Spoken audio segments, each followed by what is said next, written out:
अस्सलाम वालेकुम नाज़रीन, उम्मीद करता हूँ आप सब खैरियत से होंगे। जैसे कि आप मुझे नहीं जानते हो, मेरा नाम है आसिफ अली। आप देख रहे हो मेरा फर्स्ट व्लॉग, क्योंकि मैं पाकिस्तान में रहने वाला हूँ।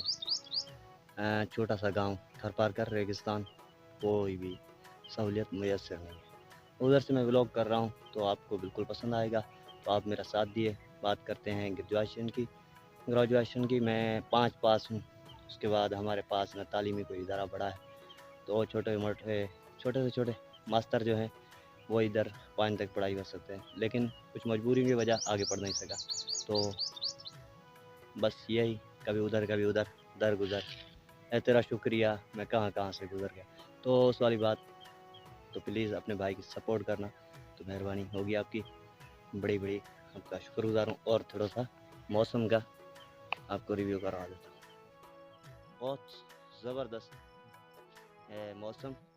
और तो इंशाल्लाह आप मुझे सपोर्ट करोगे, बिल्कुल मेरा साथ दोगे। तो प्लीज़ अपने भाई की सपोर्ट करना,